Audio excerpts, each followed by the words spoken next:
वैदिक संस्कृति के अध्येता डॉक्टर अरुण कुमार जायसवाल जी, नमस्कार। नमस्कार। श्रीमद् भगवद गीता के 14वें अध्याय का चौथा श्लोक, सर्वयोनिषु कौन्तेय मूर्तयः संभवन्ति यः तासां ब्रह्म महद्यो निरहं बीज प्रदः पिता। हे अर्जुन, नाना प्रकार की सब योनियों में जितनी मूर्तियाँ अर्थात शरीरधारी प्राणी उत्पन्न होते हैं, प्रकृति तो उन सब की गर्भ धारण करने वाली माता है और मैं बीज को स्थापन करने वाला पिता हूँ। कृपया गर्भ के प्रकारों के विषय में बताएं। गर्भ के कर्मों का परिपाक कैसे होता है, उससे क्या निकलता है और कब निकलता है। साथ ही हमें यह भी बताएं कि यहाँ ज्योतिष शास्त्र की उपादेयता क्या है। हमें भी बताएं प्रकृति कैसे सभी शरीरधारियों की माता है और भगवान पिता। भगवान इस श्लोक में भी बहुत गंभीर बात कह रहे हैं। सभी गर्भाशय में जो रूप और आकार उत्पन्न होते हैं वो प्रकृति माता और मैं बीज प्रदान करने वाला पिता हूँ। ये पिछले श्लोक का ही भाव है। जगत में विभिन्न कारणों से जो भी रूप उत्पन्न होते हैं वो महान ब्रह्मा या प्रकृति जो नारी सिद्धांत गर्भाशय और बीज प्रदान करने वाला पुरुष सिद्धांत है, इन दोनों से मिलकर समस्त जगत अस्तित्व में आता है। समस्त ब्रह्मांडीय क्रम विकास या प्रक्रिया को प्रस्तुत करने का यह मानवीय रूपक है। अब गुणों का विषय आता है। एक कहानी है, एक बार एक बिल्ली गणेश जी के कैलाश में घूम रही थी। गणेश जी ने उस बिल्ली को पीट दिया और घूमने चल दिए। घूम घाम कर जब पार्वती जी के पास आए, गणेश जी पार्वती जी के बड़े लाडले थे। आए तो देखा कि पार्वती जी के हाथ में निशान है, जैसे किसी ने पार्वती को मारा हो। गणेश जी बड़े दुखी हुए, बोले माँ आपको किससे मारा। पार्वती जी ने कहा तुमने। कैसे? हमने कब मारा? हमने तो कभी नहीं मारा, हम तो आपका बड़ा आदर करते हैं, सत्कार करते हैं। तब पार्वती बोली बेटा बिल्ली को जो मारा था तो और किसको मारा था। जब संपूर्ण प्रकृति में मैं ही विद्यमान हूँ तो प्रकृति पर कहीं भी आघात होगा तो मुझ पर ही होगा। भगवान यही बात कहते हैं, जहाँ गर्भ है, जहाँ उत्पत्ति की प्रक्रिया है, जहाँ जीव को धारण करने की बात है, वहाँ आदि शक्ति ही तो है। और जहाँ जीवन का बीजारोपण होता है, और गर्भ केवल वही नहीं जो पशु पक्षी स्त्री में गर्भ है, गर्भ वो भी है जो धरती की कोख में बीज बोते हैं। गेहूँ चावल को फसल कहते हैं। गर्भ वो भी है जो धरती के गर्भ में खनिज लवण, लोहा तांबा सोना हीरा लवण, ये भी गर्भ है। जस्ता कोयला ये भी गर्भ है। जहाँ भी कुछ बनता है वो गर्भ है। गर्भ में होता ही क्या है? निर्माण होता है। वृक्ष वनस्पतियों में निर्माण होता है, पशु पक्षियों मनुष्यों में निर्माण होता है। गर्भ में धरती के अंदर निर्माण होता है, धातुएं बनती हैं, सोना चांदी कोयला बनता है, निर्माण होता है। तो जहाँ भी निर्माण होता है वो गर्भ होता है। किसका गर्भ है? प्रकृति का गर्भ है। और समय आने पर जब उस गर्भ का परिपाक हो जाता है तो वो चीज़ें बाहर आ जाती हैं, चाहे पशु पक्षी में हो, चाहे वृक्ष वनस्पति में हो, आ ही जाती है। अपने आप बीज पक जाते हैं, फसल पैदा हो जाती है। जहाँ भी गर्भ है वहाँ केवल जगन माता आदि शक्ति दुर्गा गायत्री पार्वती जो कहें, प्रकृति स्वयं विद्यमान है। गर्भ का मतलब वहाँ कुछ पक रहा है, कुछ विनिर्मित हो रहा है। जैसे हम लोग बोलते हैं भविष्य का गर्भ एक वाक्य है जो होने वाला है, उसको हम पोषित कर रहे हैं। या तो हम अपने कर्म से उसे पोषित कर रहे हैं या तो उसका विनाश कर रहे हैं अपने कर्मों से। पर भविष्य का गर्भ अदृश्य है। जब इसका परिपाक हो जाएगा, जब यह परिपक्व हो जाएगा, वो कर्म वो घटना पोषित होकर पूर्णता प्राप्त करेगी, सही समय आने पर निकलेगी। दोनों चीज़ें निकल सकती है। धरती से पेट्रोल निकल आएगा, अचानक नहीं निकल आया, उसका बहुत दिनों से परिपाक हो रहा होगा। कोयला निकल आएगा, और दूसरी बात ये भी हो सकती है कि भूकंप निकल आए, ज्वालामुखी निकल आए। ज्वालामुखी और भूकंप भी इनका परिपाक हो रहा था। हमारे आपके कर्मों से जो प्रकृति से हमने आपने संबंध बनाए, उस कारण और जीवन में जो घटनाएं, ऑपरेशन हो गया, जो प्रकृति से हमने संबंध बनाए, उस कारण भूकंप आया, ज्वालामुखी फूटी। और जीवन में भी यही बात है। जीवन में जो घटनाएं हो गई, ऑपरेशन हो गया, दुर्घटना हो गई, या फिर पैसा मिला, धन पद यश मिला, इसका भी परिपाक हो रहा था। ये भी पोषित हो रहा था गर्भ में। अब आप ये सोचे, गर्भ में घटनाओं का परिपाक हो रहा है, लेकिन आप अपने कर्मों से किस घटना का पोषण कर रहे थे। समय आने पर वह परिपक्व होकर बाहर आएगा, उसका परिणाम अवश्य आएगा। यहाँ पर ज्योतिष विज्ञान की आवश्यकता या उपादेयता अवश्य समझ में आती है, क्योंकि ज्योतिष घटनाओं के दृश्य और अदृश्य का सेतु है। जो भी भविष्य के गर्भ में घटनाएं होने वाली हैं और जो की जाने वाली है कर्म, उनके बीच का संबंध है ज्योतिष। ज्योतिष शास्त्री आकलन कर सकता है कब घटना घटेगी। निर्धारण समय का घटनाओं की परिपक्वता के काल का निर्धारण करती है। यह घटनाओं को जन्म नहीं देती, पर शुभ या अशुभ घटनाएं कब घटित होने वाली हैं या कब मिटने वाली हैं, इस पर स्पष्ट विवेचन करती है। एक काम ज्योतिष और करती है, वह यह विधान बताती है कि जो अशुभ घटनाएं हैं उनको कैसे रोका जा सकता है, किन कर्मों के द्वारा जो गर्भ में न पक पाए या फिर शुभ घटनाओं को कैसे बढ़ाया जाए। ये कार्य ज्योतिष का है। भविष्य के गर्भ का निर्धारण ज्योतिष का है, शुभ का पोषण, अशुभ का परिमार्जन। तो इस श्लोक में भगवान कुंती पुत्र अर्जुन को यही बताते हैं कि प्रकृति और पुरुष यानी मुझसे मिलकर समस्त जगत अस्तित्व में आता है। श्रीमद् भगवद गीता के 14वें अध्याय का 5वां श्लोक।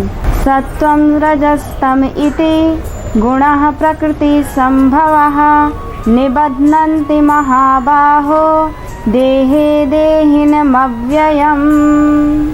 हे अर्जुन, सत्वगुण, रजोगुण और तमोगुण ये प्रकृति से उत्पन्न तीनों गुण अविनाशी जीवात्मा को शरीर में बांधते हैं।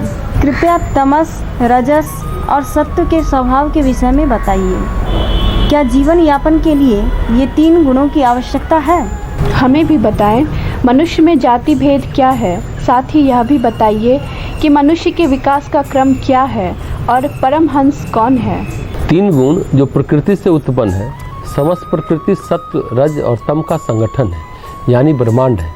लेकिन जब हम मनुष्य पर आते हैं, ये 3 गुण नियंत्रण बंधन में किसी न किसी रूप में रखते हैं। स्त्री या पुरुष प्रकृति की इन 3 शक्तियों द्वारा बंधन में रखे जाते हैं। जो अजर अमर है पर शरीर में है तो बद्ध है, तो वह स्त्री या पुरुष बद्ध हो जाता है और स्वयं की वास्तविक प्रकृति को भूल जाता है। गुण उस पर कार्य करने लगते हैं।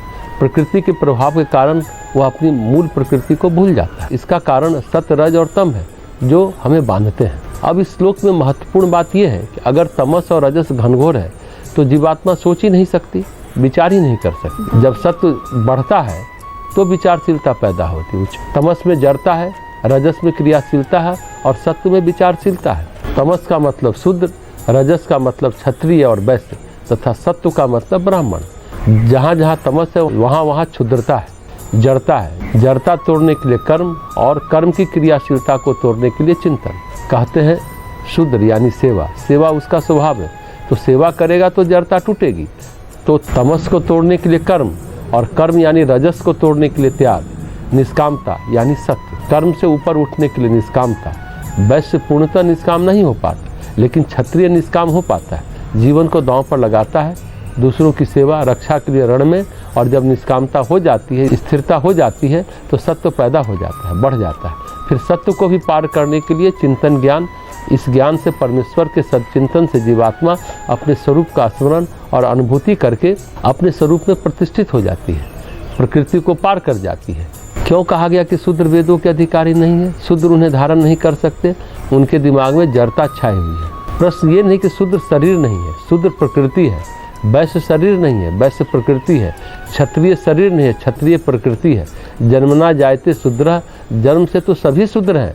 संस्कार द्विज उच्चते, जो व्यक्ति रजस एवं तमस को पार कर जाता है, तमस रजस को छीन कर देता है, वही व्यक्ति ब्राह्मण है। वो सत्व में प्रतिष्ठित होता है, सत्य को प्रकाशित करता है, सत्य को सघन करता है, वही ब्राह्मण है।